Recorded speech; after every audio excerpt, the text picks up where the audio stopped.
I wonder who Mark Hamill could play in Guardians of the Galaxy 3. So, on Twitter, not too long ago, a guy, can't remember his name, asked James Gunn, who's the director of Guardians of the Galaxy Volume 1 and Volume 2, if he could find a spot for Mark Hamill to be in Guardians of the Galaxy 3.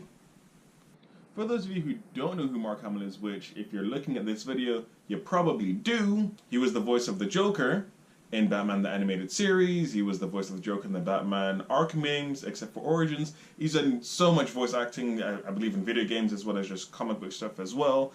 And probably most predominantly what people would know him from is that he's been Luke Skywalker in the Star Wars franchise. Now as for this tweet, Stanley also tweeted about it, so you know that there holds some kind of gravitas to it. I'm pretty sure I used that word in the wrong way. Oh well. The real big question is who could he play? Who could Mark Hamill really be in Guardians of the Galaxy 3? The first thing that really came to my mind was, other than no real reason, then it would be freaking awesome, is the Living Tribunal. We know that the Living Tribunal at least exists in name in the MCU universe. In the MCU, who says universe?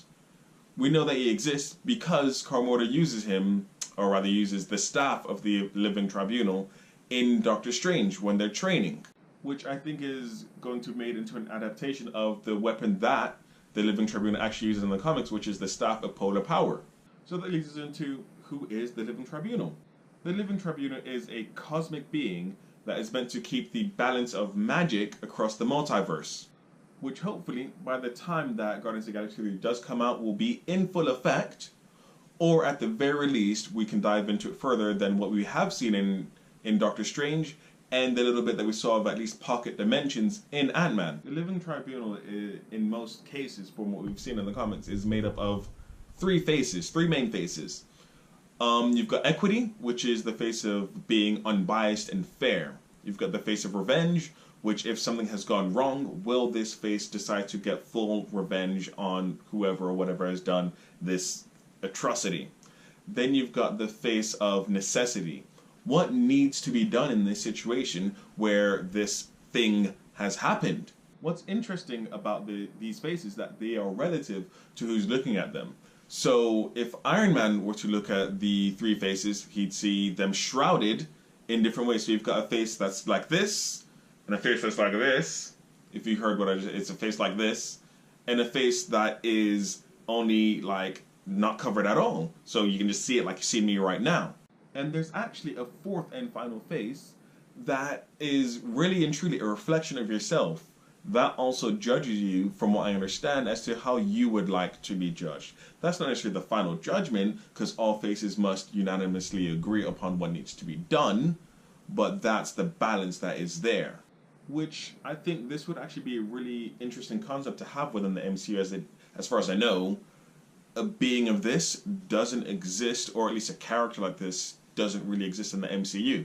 So, how do we bring him into the MCU? Well, with Infinity War being the next movie that is coming out, and the Living Tribunal is actually really important to that story within the comics, he could at least make some sort of an appearance, probably by a voice actor ideally. That probably isn't going to be Mark Hamill, but look at Thanos, there's been different things that's happened with that character throughout, so hey, it can happen.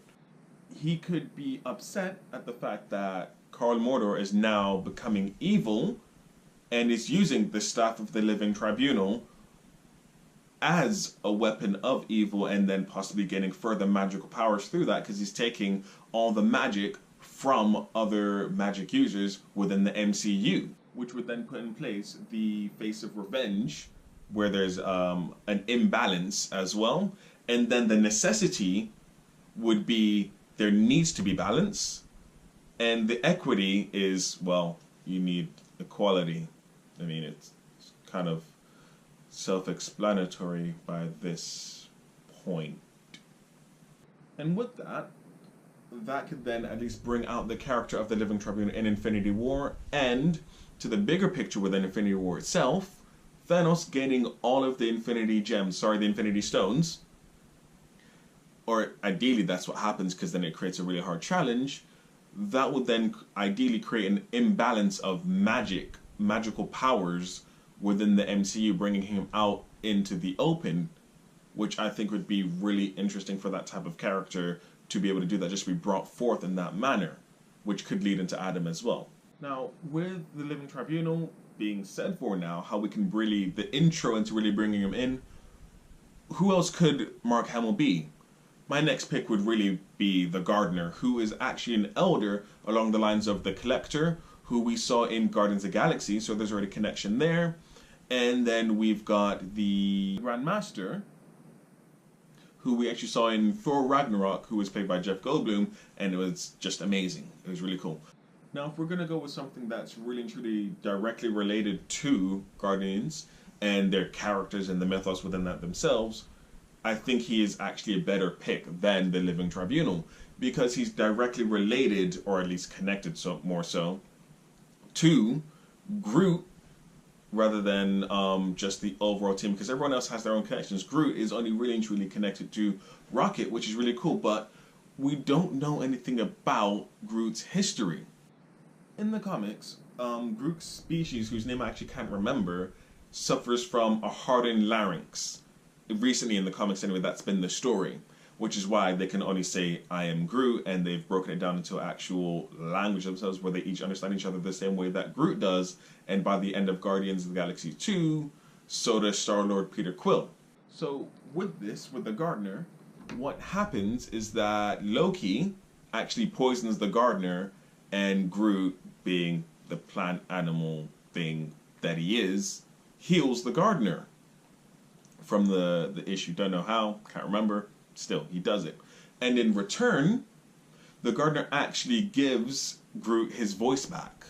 Effectively, how? I don't know. Basically, the Gardener is an epic gardener. He creates really cool things with gardens. With that, though, he is incredibly powerful in what he does with actual powers, unlike the Collector and Grandmaster that I know of in the comics. I don't think they are powerful. So this can be done. It can be easily adapted. Someone could just poison him or try and kill him or something along those lines, and then Groot saves him, or someone else, but ideally it would be Groot, because then that brings it that closer adaptation to the comics. Now we know that Mark Hamill can actually pull off the long bearded look as we've seen in The Last Jedi. Well, I actually haven't seen that movie because life. Now, we already had a beardy guy in Guardians of the Galaxy 2 in the form of Ego, Peter Quill's dad. Do we really need another beardy guy in Guardians of the Galaxy 3? People may get fed up with all the beards. Hipsters. But I think it would be a really good pick to stay close to the comics in some form or fashion. Now, another pick that I really do have, and I promise you this is my final pick, is that you can actually have Cosmo the Space Dog.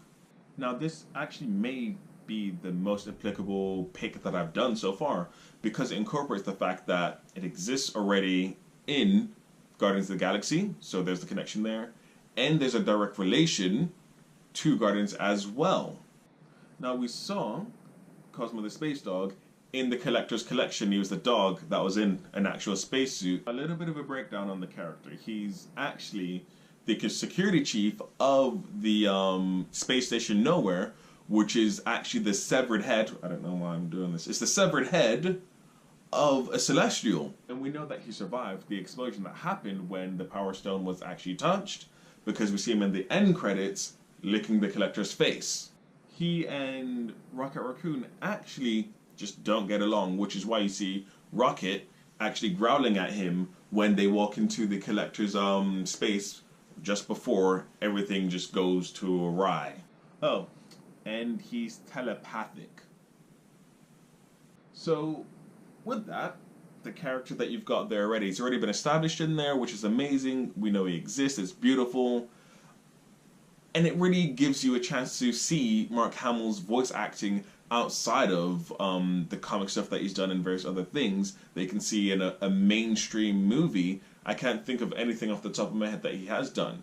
With all of the picks that I've done now, it's more definitely a fantasy pick with these things, but I really think they have strong points in what can be done with the MCU in a cosmic level for the Living Tribunal, and a personal level for Groot's character growth, which would be amazing, and I guess you could say on a cosmic level, well, not so much cosmic, but a more integral character to the mythos that has been put into the comics, and that can be thrown into the MCU and have a connection with the Elders, and a connection for Rocket's history, which was sort of touched upon in Guardians of the Galaxy and a bit in Guardians of the Galaxy 2, where you get a bit of a Rocket's background, like why does Cosmo not like Rocket?